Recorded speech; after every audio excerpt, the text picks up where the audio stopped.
Anatomi ambing. Ambing sapi terletak di daerah perut bagian belakang atau di tengah-tengah rongga dari kaki belakang. Ambing sapi terbagi menjadi 4 kuartir, di mana bagian kiri dan kanan dipisahkan oleh ligamentum suspensorium medialis, sedangkan untuk bagian depan dan belakang dipisahkan oleh ligamentum suspensorium lateralis. Rata-rata kuartir bagian belakang lebih besar jika dibandingkan dengan kuartir depan dengan perbandingan 60/40, sehingga kuartir belakang menghasilkan susu yang lebih banyak daripada kuartir depan.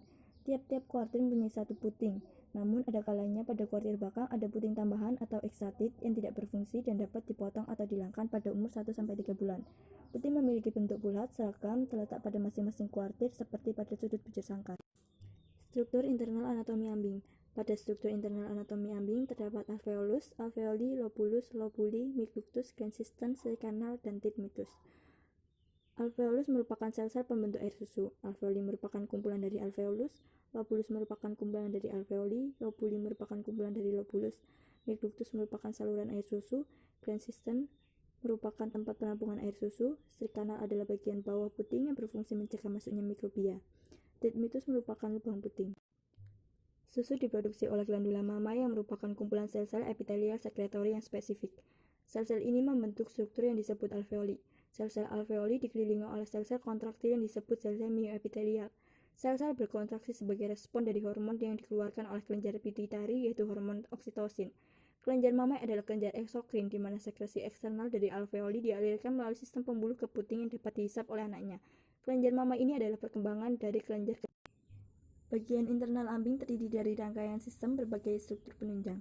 Struktur penunjang ini adalah darah, limfe, pasokan syaraf, sistem saluran untuk menyimpan dan mengangkut susu, serta unit epitel sekretori. Tiap komponen ini berperan langsung atau tidak langsung terhadap sintesis susu. Bagian kelenjar ambing terdiri dari alveoli, tempat pembentukan susu, lobuli, dan lobi. Tinggi rendahnya produksi susu bergantung pada jumlah alveoli yang aktif. Diameter alveolus dalam keadaan penuh dapat mencapai 0,1 hingga 0,3 mm. Volume maksimum tiap lobulus adalah 1 mm. Susu yang dihasilkan oleh alveoli akan ditimbun di dalam sisterna ambing. Puting pada bagian distal terdapat lipatan mukosa yang disebut rosa Westerberg yang diduga mampu menghalangi keluarnya susu dari sisterna. Otot sphincter pada saluran puting ini mempunyai peran dalam mencegah mengalirnya susu keluar. Pada ujung puting terdapat saluran pendek yang disebut ujung puting ductus 20 papillaris atau canal, yang permukaannya selalu mengalami keratinasi. Pada induk-induk muda, saluran ujung puting merupakan penghalang yang efektif untuk mencegah masuknya kuman ke dalam sisterna. Yang terakhir yaitu tritmitus atau lubang puting yang berfungsi sebagai tempat keluarnya susu dari ambing. Materi biosintesis susu. Biosintesis susu atau disebut produksi susu merupakan proses pengelolaan dan penggabungan nutrisi yang didapat dari pakan di saluran pencernaan yang selanjutnya dibentuk konstituen susu. Biosintesis susu memiliki 5 jalur, yaitu yang pertama eksositosis, pembentukan protein dan laktosa. Yang kedua, pembentukan lemak. Yang ketiga, transport apikal. Yang keempat, transitosit. Dan yang kelima, paraseluler. Jalur pertama, eksositosis. Dalam pembuatan protein susu yang berasal dari darah, prekursornya terdiri dari peptida-peptida, plasma protein, dan asam-asam amino yang bebas.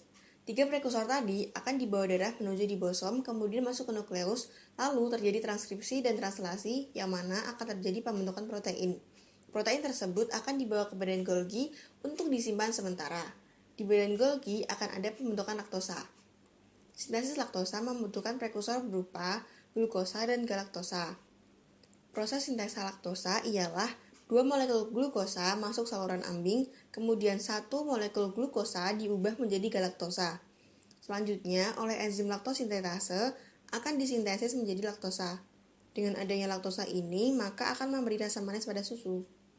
Laktosa, protein, dan mineral yang sudah terdapat di badan Golgi akan bergabung kemudian diselubungi kantung vesikel, lalu akan keluar menyatu di vesikel sekretori dan menuju ke sel apikal. Di sel tersebut terjadi pemecahan, lalu selanjutnya keluar menuju lumen. Jalur kedua, pembentukan lemak. Dalam pembentukan lemak, prekursornya terdiri dari asetat, trigliserida, dan beta-hidroksibutirat. 3 prekursor ini dibawa oleh darah menuju retikulum endoplasma halus. Di dalamnya, 3 prekursor tersebut akan saling bergabung dan membentuk lemak. Lemak tersebut akan keluar dari retikulum endoplasma halus dan diselubungi oleh membran fosfolipid. Selanjutnya, menuju ke sel apikal dan dikeluarkan dalam bentuk globula-globula lemak. Jalur ketiga, transport apikal. Vitamin, mineral, dan air tidak disintesis oleh sel-sel sekresi ambing, melainkan berasal dari pakan. Mineral yang penting adalah Ca, P, Cl, Na, dan Mg. Absorpsi mineral dari darah ke lumen alveoli terjadi karena adanya transport mineral yang aktif di dalam sel sekresi ambing. Kandungan vitamin dan mineral susu diatur dalam proses filtrasi. Molekul-molekul vitamin ditransfer langsung dari darah ke dalam sel-sel sekresi ambing tanpa mengalami perubahan sehingga langsung masuk menjadi komponen susu. Dalam transport apikal terjadi penyerapan mikromineral, air, dan beberapa monosakarida. Jalur keempat, transitosit. Jalur ini merupakan jalur sintesis untuk protein-protein yang tidak disintesis. Contohnya adalah imunoglobulin dan serum albumin yang tidak disintesis di dalam kelenjar susu, tetapi langsung diserap dari darah dalam bentuk yang sama tanpa mengalami perubahan. Jalur kelima, paraselular. Jalur ini merupakan jalur yang bekerja sebelum partus dan ketika terjadi mastitis. Ketika sebelum partus dipengaruhi oleh hormon yang menyebabkan peregangan antara sel epitel, sehingga dari yang sebelumnya rapat menjadi merenggang. Kemudian, nutrien-nutrien yang dibawa oleh darah akan diserap menuju lumen dan terbentuklah kolostrum yang baik untuk pertumbuhan pedet.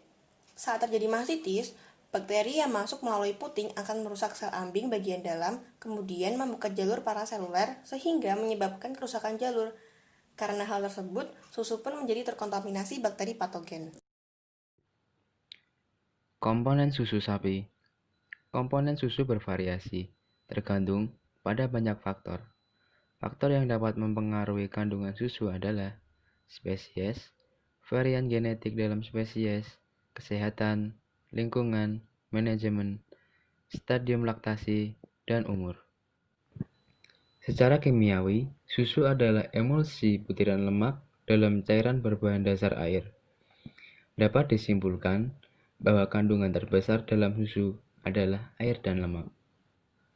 Secara fisiologis, susu merupakan sekresi kelenjar ambing sebagai makanan dan proteksi imunologis bagi bayi mamalia. Susu sapi meliputi susu segar, susu murni, susu pasteurisasi, dan susu sterilisasi. Susu dapat dikategorikan sebagai susu yang baik apabila mengandung bakteri yang sedikit, tidak mengandung spora mikrobia patogen, tidak mengandung debu atau kotoran lainnya, mempunyai cita rasa yang baik, serta tidak dipalsukan.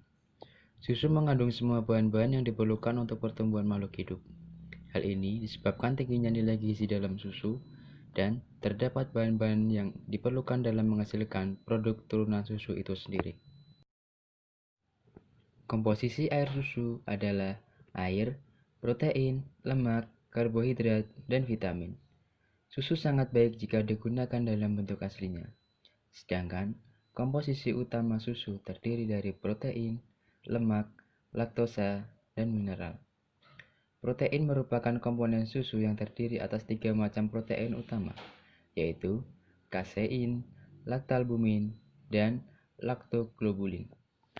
Pada air susu terdapat 3 komponen karakteristik, yaitu berupa laktosa atau gula susu 3,6-5,5%, lemak susu 2,5-6%, kasein atau protein susu 2,9-5,5%.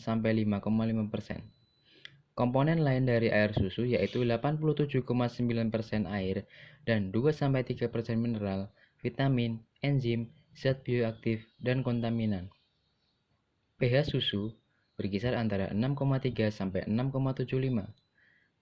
Komponen nutrien susu yang disintesis yaitu laktosa susu, protein susu yang meliputi kasein, laktoglobulin, laktalbumin, dan lemak susu. Sedangkan komponen nutrien susu yang tidak disintesis yaitu protein susu yang meliputi imunoglobulin dan serum albumin, mineral, dan vitamin. Komposisi utama susu sering diartikan sebagai kandungan lemak, protein, laktosa, atau disakarida, abu, dan padatan total. Susu sebenarnya juga mengandung sejumlah kecil garam mineral, pigmen, dan enzim, serta vitamin. Kualitas fisik dan kimia susu sapi segar dipengaruhi oleh faktor bangsa sapi perah, pakan, sistem pemberian pakan, frekuensi pemerahan, metode pemerahan, perubahan musim, dan periode laktasi.